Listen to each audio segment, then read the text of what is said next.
Good morning and welcome to the Core Connection. I'm Mira Rubin here with you on Enlightened World Network. And today's topic is spaciousness and the gift of presence. And we get to talk about how do we create spaciousness in our lives. And so many of us live with this constant demand of things to do and life calling to us, and today we get to talk about how to create a sense of spaciousness in the midst of all of that. And before we get started, let's take a minute or two to get present. So let's take a deep breath in through your nose and hold it. And imagine clean, crisp oxygen flooding your lungs, flowing into your bloodstream, nourishing all your cells, your organs, bringing vital life energy to your body and being. And as you exhale any tension, stress, negativity, fatigue. And now let's take another deep breath in through your nose and hold it. This time, imagine brilliant, bright light lighting you up from the inside out, illuminating, electrifying, and energizing all your cells, all your molecules, all your electrons, creating a brilliant beam of light from your heart out into the world. And as you exhale any remaining tension, stress, negativity, fatigue. And now let's press our palms together and rub those palms vigorously together. Feel the friction, feel all that energy, that pressure, all the sensation, and allow that to bring you present right here, right now, into this remarkable physical form that enables you to experience life. Welcome, welcome, welcome. Good morning, Rosalind. So good to be back here with you and everybody else who's joining us. Today we're talking about spaciousness and the gift of presence. And sometimes it can feel like the world's closing in on you, right? Like you have all these responsibilities and commitments and obligations, or maybe you're just feeling overwhelmed by life itself. And how in those moments do we create a sense of spaciousness and possibility? And as with pretty much all things, it comes back to presence, I think. I was just looking at this question today, coming back from, I'm going to say, an otherworldly experience that I had in Mexico. And I don't mean it in a psychic sense or a mystical sense, as much as really feeling like I had the experience in Mexico of being in another world. It felt like a very different world, and priorities were very different. Lifestyle, connection, context, so many differences. And so coming back to the world that I have lived in has been pretty disorienting for me, I have to say. And I'm challenged by how to integrate it. It's like trying to reconcile two different dimensions of being, and I'm not entirely certain how to do that. And so I was looking at, well, how do I create space for myself? How do I create this sense of spaciousness, that gives me the room to be able to reorient? And what what came up in response to that inquiry was, of course, presence, right? Isn't it all about presence all the time anyway? And so what does presence mean?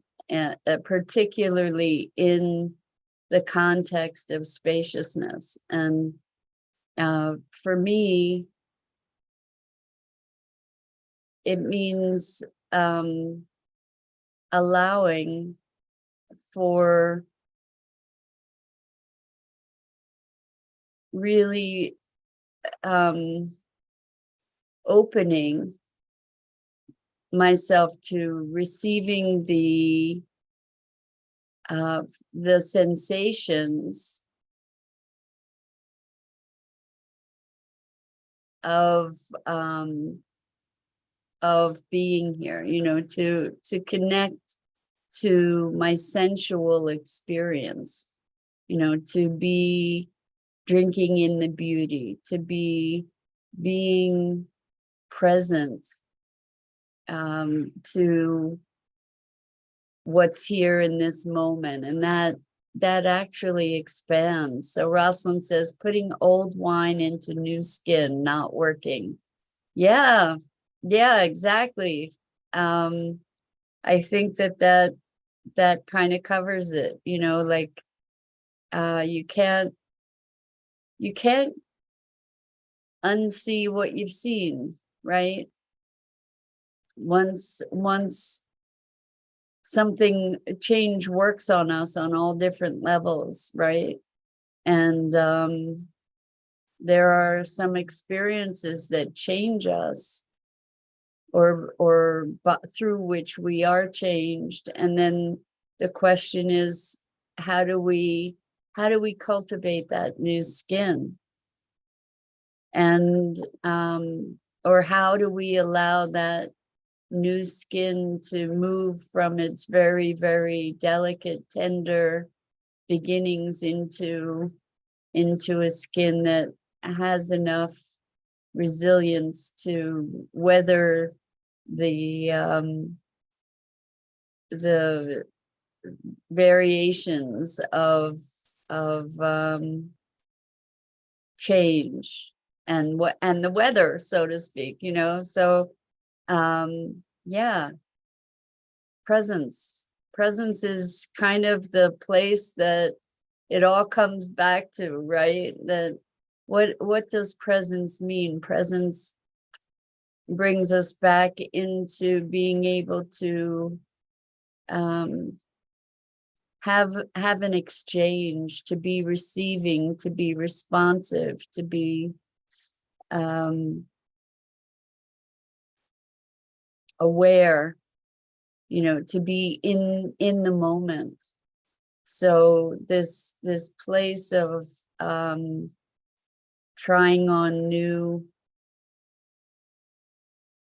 breaking in new shoes. I'm going to use that as a metaphor too. You know, to find your comfort, for the shoes to mold to your feet and your feet to find their way in the new shoes. It's funny because I bought a pair of shoes when I was in Mexico, so I was trying them on and trying to get myself comfortable in them last night. So the new shoes metaphor works also in a material way today. So spaciousness, what is that? You know, where we give ourselves the opportunity, to take a deep breath, to relax the tension in the shoulders, to feel into the moment. And Rosalind, you're so funny. Mira's got a new pair of shoes. Olay! I should show you these shoes. They're really, really cool, but I'd have to go up and get up and get them. And I don't know how cool that is. So anyway, it's true. Walking, you know, you talk about walking a mile in someone else's shoes. and walking a mile in our new shoes, to try on what is this this newness, what is the nature of it? It's unfamiliar. What is it? How do we wrap ourselves around it? How do we wrap it around ourselves? So, by the way, guys, if you're writing comments and I'm not responding, it's because I don't see them. So if you want to make sure that your comments are seen, go to the Enlightened World Network Facebook page or the Enlightened World Network YouTube channel and put your comments in there, and I will respond to any comments that I see. So, yeah, this whole notion of spaciousness, to give ourselves space to expand and grow and change. We can approach spaciousness really by setting ourselves up physiologically, by taking a deep breath, by being aware of and releasing any tension in our shoulders, in our bodies, in our jaw, perhaps, at the back of your neck, to presence yourself to your physicalness and to allow for a physical release and relaxation. That's one way that we can begin to open up our spaciousness. And why bother? What advantage do we have when we connect to our spaciousness? Hello, good morning, Elaine. Beautiful now to you too. Welcome. We're talking about spaciousness and presence, and how really that awareness, the presence, the willingness to entertain spaciousness creates a place where we have a greater opportunity for integration, for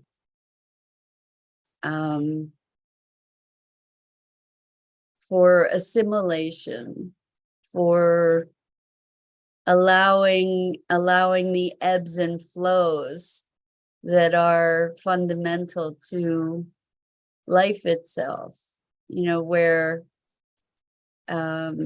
there's this energy exchange with even with ourselves and our environment, just being present, stilling ourselves for a moment, or slowing ourselves to be alert to the nuances of the breath, even the nuances of the ebb and flow of energy. And excuse me, being aware of what's going on in our bodies and allowing the slowing of that pace also can be expanding our spaciousness, right? And within that spaciousness, then what? Then there's room for new possibility. There's room for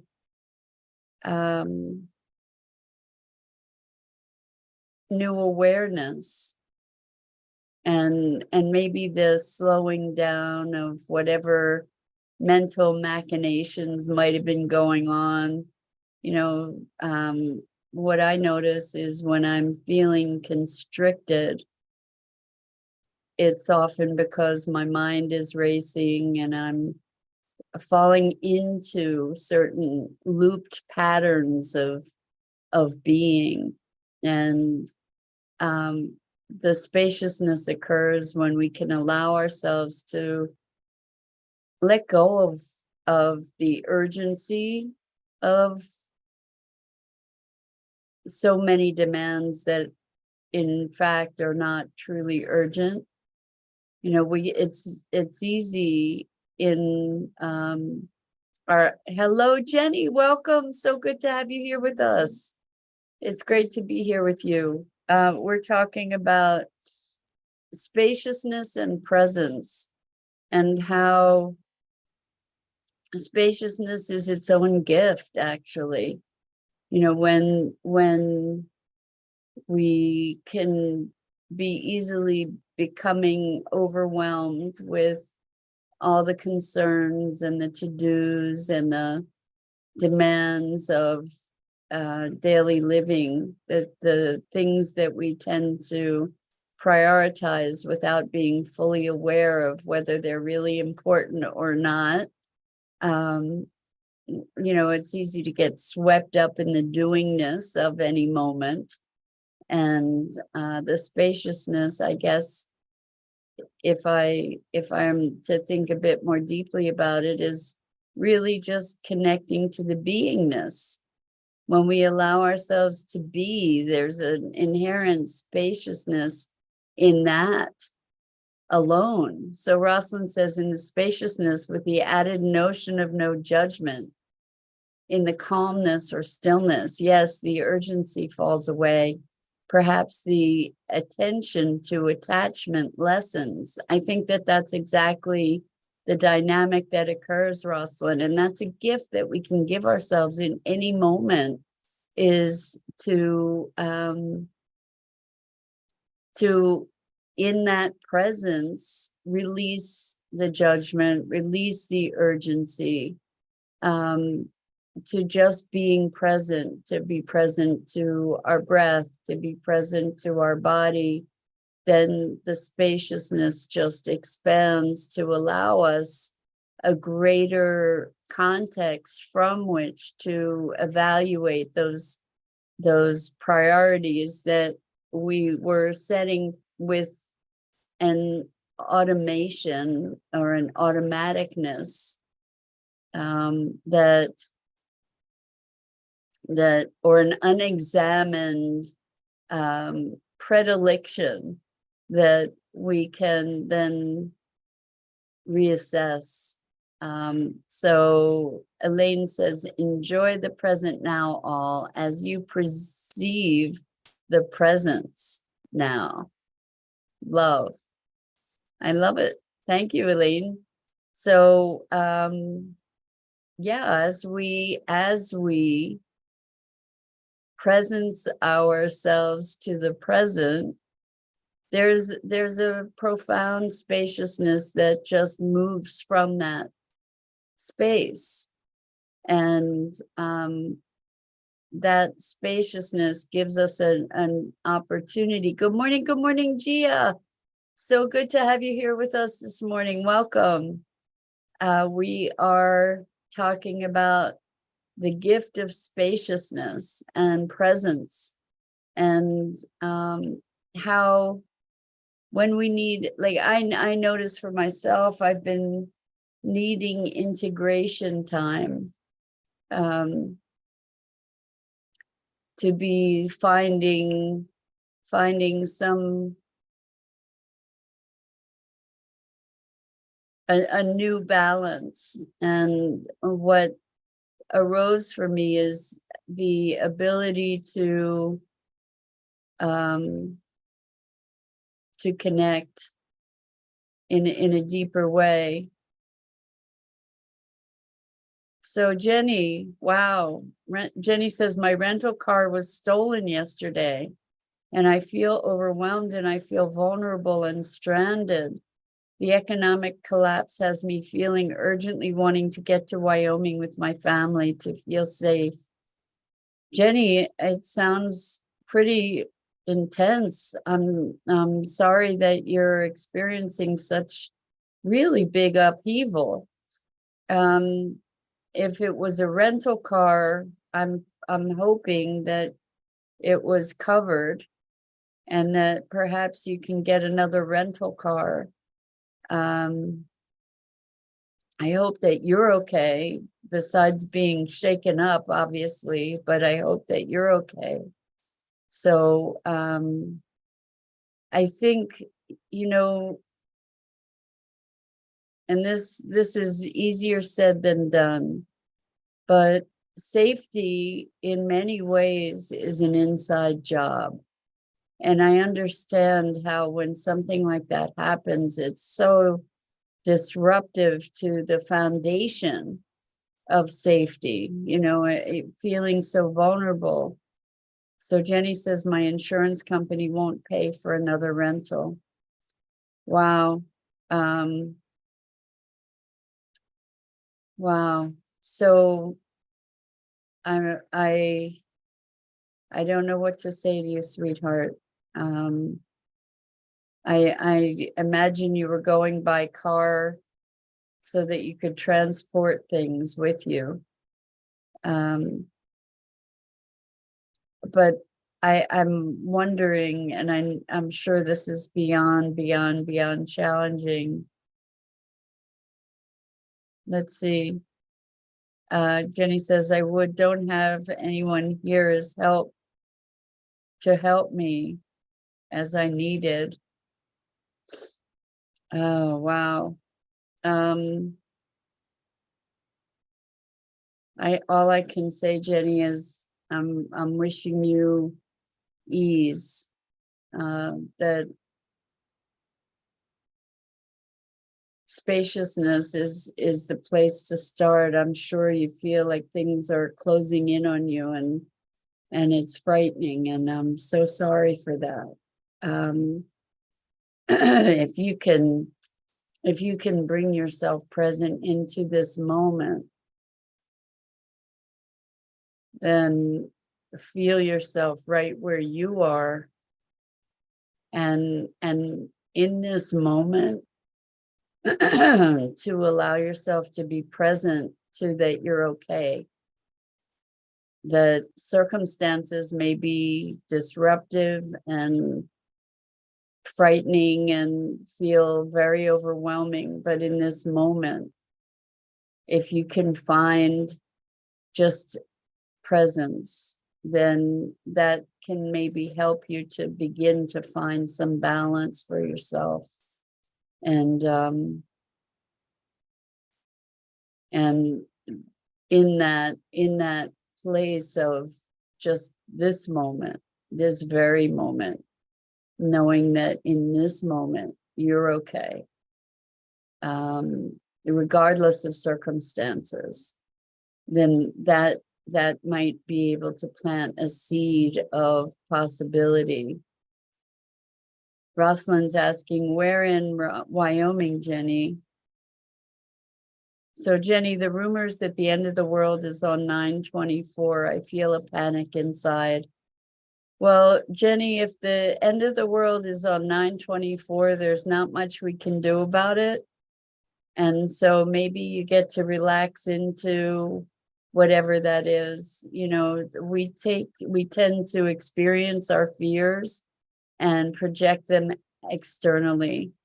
And if it truly is the end of the world, one of the best things that you can do instead of panic is enjoy this moment. Find a beautiful flower, see the beautiful sky. Allow yourself to appreciate what's here in this moment. And that can start to shift your sense of being. And Rosalind says, pausing the breath in between the exhale and inhale. Yes, something that simple. Rest and restore will help digest the excess stress hormones, the internal job. It's all an internal job. Through the nostrils instead of the mouth is supposed to go deeper into the lobes of the lungs, where most of the blood is. Expanding the lower rib cage is associated with stimulating the vagus nerve. So Jenny says, Casper, Wyoming, I just don't want to be here alone. I want to enjoy my last moments with my family. Well, there's, it's funny, the clock just says 9:24. So maybe you want to catch a bus if that's something that would help you, Jenny. And at the same time, I'm inclined to believe that the end of the world isn't on 9/24. And if it is, the best thing that you can do, is be present to what beauty there is, to ease yourself, to ease your sense of urgency and panic, because the panic isn't going to serve you or your family or the world in any way. And I know it sounds counterintuitive, in the face of emergency, to slow down and calm down and quiet yourself. But that's the biggest gift that you can give yourself. Then new possibilities may arise for you. You could always be, if there's no way to get to Wyoming, then you could be with your family, perhaps on Zoom, and appreciate them. But to be in a state of panic, even in the face of disaster, it serves only to deepen our desperation rather than to allow us to really connect. And even if the end of the world were coming in 3 days, what is the best thing that we could do in the face of that is be present. Be present to the love that you share, the love that you have. Elaine says, Jenny, there's a lot of challenges for so many now, as the ones ready to awaken are shifting their way of seeing themselves, to move from fear to a loving and peaceful state. All is a choice. And it takes tremendous courage to make that choice, Jenny, to give yourself this sense of spaciousness. Because really, really, if indeed it is the end of the world in 3 days, you're not going to stop it. And if it isn't, then life goes on. And truly, what is the greatest gift that you can give yourself and those you love and those around you?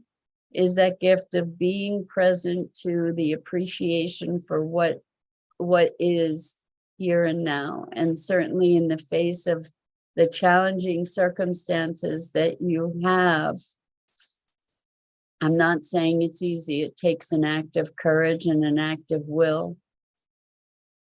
Gia says, thank you, Mira, for this wonderful time. Gia, so good to have you here with us. Jenny, sending you so much love and courage and space.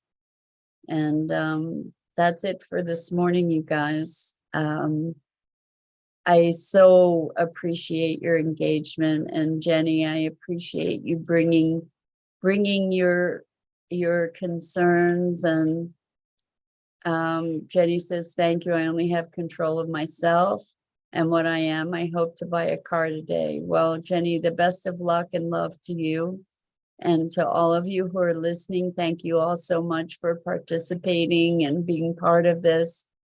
I'm Mira Rubin. This is the Core Connection, and I go live here each weekday morning on the Enlightened World Network Facebook page and YouTube channel at 9 a.m. Eastern. And I encourage you to check out the other awesome programming on Enlightened World Network and EWN One with the Earth and Enlightened World Living. And I can't read any more comments because I have to go. I'm so sorry, guys. So much love to you and so much appreciation. Until next time, I hope to see you again here really, really soon.